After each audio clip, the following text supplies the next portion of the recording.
Enfin, la saison est terminée. Enfin, le calvaire est terminé. Enfin, des joueurs vont partir. Enfin, des joueurs vont arriver. On arrive peut-être à une révolution au club. Enfin, non, ça, j'y crois pas du tout parce que la même direction, on ne peut pas d'un coup comme ça changer de mentalité. Maintenant, est-ce qu'il va y avoir au moins une évolution plutôt qu'une révolution? Je l'espère, avec certaines arrivées peut-être cohérentes. Je l'espère aussi, mais là, on est là pour parler de Léo Messi surtout et sa fin de saison, sa fin de carrière au Paris Saint-Germain. Enfin, sa fin de carrière, non, parce qu'il va aller dans un autre club. Je pense qu'il y a encore de l'argent à prendre autre part. Il a tout à fait le droit et raison, de toute façon, vu qu'il a prouvé au FC Barcelone qui il était. Il a prouvé en Argentine. Maintenant, bon vent à lui. Maintenant, je voudrais revenir quand même sur l'effet Messi au Paris Saint-Germain. Alors, marketingment parlant, bien évidemment que ça a fait un gros bond au Paris Saint-Germain, notamment des ventes de maillots, ventes de produits dérivés, etc. On ne va pas se le cacher. Léo Messi, voilà, là, apparemment, le PSG, ils ont perdu pratiquement un demi-million, il me semble, d'abonnés déjà. Et puis, ça va se transformer en millions d'abonnés qui vont perdre, par exemple, sur Instagram, sur Twitter, etc. Et ça a aussi un impact néfaste pour le Paris Saint-Germain à l'avenir. Et c'est logique. Maintenant, pour nous, il est vrai que ça va nous faire du bien parce qu'il y a certains trucs au Parc des Princes qui se passaient, notamment des gens avec le maillot d'Argentine, ils en avaient que pour Messi, qu'ils n'étaient pas pour le PSG, qui prenaient des places hyper chères parce que tu pouvais leur vendre cher, et des supporters lambda, enfin normal, normaux, tu vois, qui pouvaient venir vouloir voir leur club, le Paris Saint-Germain, et ben ils ne pouvaient pas le faire. Donc voilà, il va y avoir des choses positives et des choses négatives par rapport à Messi, mais je pense qu'il y a beaucoup plus de choses positives que négatives de voir Léo Messi partir du Paris Saint-Germain. Déjà au niveau de la compatibilité. Il faut savoir que Léo Messi, déjà quand il est arrivé au Paris Saint-Germain, il n'a fait qu'un seul club dans sa vie, le FC Barcelone. Une seule ville, un seul club. Il arrive dans un club où c'est un nouveau projet avec des Qataris, avec des budgets illimités qui vont tout miser sur lui. Et nous, on a cru que Messi serait le Messi. Mais sauf que Messi qui est arrivé au Paris Saint-Germain ne peut plus être le Messi du FC Barcelone. D'accord? Alors maintenant, ce qu'on peut reprocher à Léo Messi, c'est aussi bien évidemment son investissement. Une fois qu'il a tout gagné, etc., tu sentais que quand il a pleuré, quand il est parti du FC Barcelone, tu sentais qu'il venait au PSG par défaut, parce que c'était le seul club qui pouvait lui donner ce qu'il voulait. Déjà, il y avait un problème dès le départ. C'est au niveau de l'investissement. Tu ne fais pas venir un mec parce qu'il a la motivation de venir jouer pour ton club. Tu le fais venir par défaut. Et ça, c'est un gros problème qu'on a, nous, au Paris Saint-Germain. C'est qu'on pense que même si tu vas chercher le meilleur joueur du monde, mais le problème, c'est que si tu vas le chercher par défaut, il ne sera pas le meilleur joueur du monde dans ton club. Et ça, il faut réfléchir à ça. Il vaut mieux prendre un joueur moins fort, mais qui sera beaucoup plus investi et qui te donnera peut-être un meilleur rendement sur le terrain.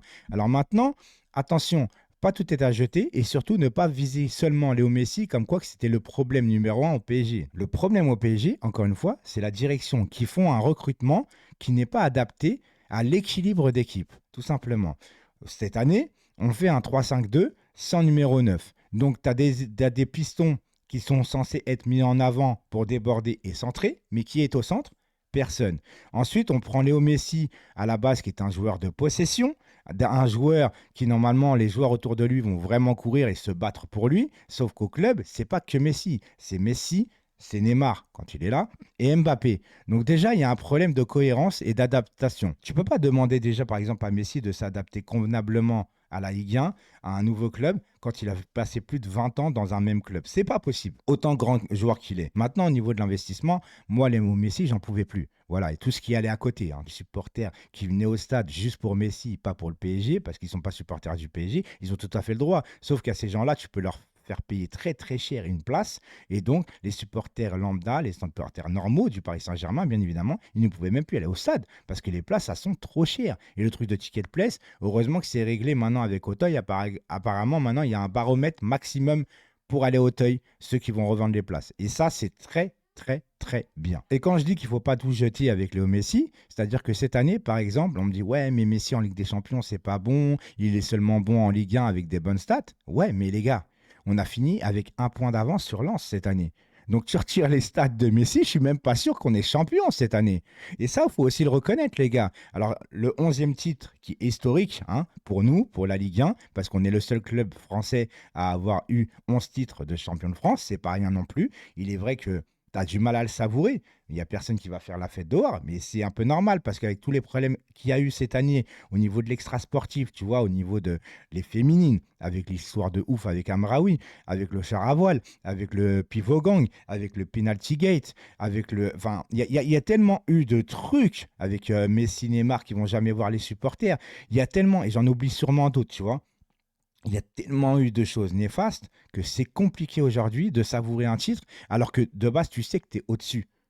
On va pas parler de budget, les gars, mais le PSG, c'est 700 millions d'euros. Lens, c'est 62, je crois, un truc comme ça. L'écart est énorme et tu finis avec un point d'avance. Alors, encore une fois, moi, je ne parlerai pas de budget. Mais quand même, tu es obligé de comparer quand même un minimum pour te dire que c'est normal que de base, tu finisses champion avec les joueurs que tu as, bordel.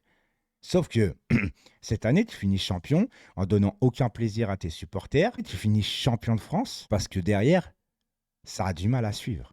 Parce que tu es mauvais cette année. On a perdu beaucoup de matchs. Au Parc des Princes, cette année, c'est incroyable les contre-performances que tu as eues, tu vois, avec un entraîneur que tu vas chercher, qui est en plus marseillais. Rappelez-vous son geste, qui n'est pas anodin pour moi quand Marseille, ils mettent le but avec la reprise de volée. Il a un geste bizarre quand même, tu vois.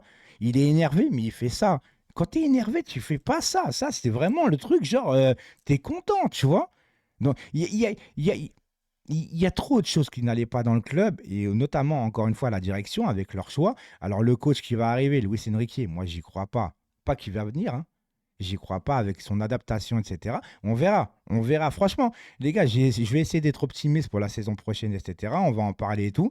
Mais vraiment, cette année, c'est normal que les supporters de longue date, même les supporters, même les nouveaux, ils ne soient pas emballés par ce 11e titre, les gars, parce qu'on est quand même conscient. Et à un moment donné, il faut être juste et lucide de se dire que être champion de France avec un tel effectif, même si tu as du mal avec ton banc cette année, etc., avec ta profondeur de banc, mais l'équipe que tu as, tu dois faire mieux que ça. Si on n'est pas exigeant avec un tel effectif, c'est qu'on n'a rien compris, nous aussi. On se doit d'être exigeant. C'est pas une question qu'on va cracher sur un titre, loin de là. Mais l'exigence que nous, on doit avoir, c'est la direction qui doit aussi avoir cette exigence. Et j'ai l'impression que cette direction, encore une fois, n'a pas cette exigence-là.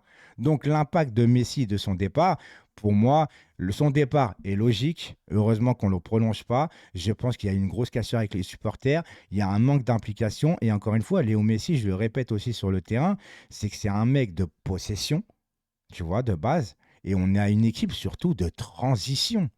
Et ça, la compatibilité, elle n'est pas bonne dès le début, en fait. Tu vois? Elle n'est pas bonne dès le début. Voilà, c'était tout pour moi. Et puis le bilan de fin de saison, j'ai pas besoin de vous le faire. Tout le monde le connaît. C'est écrit et c'est ressenti.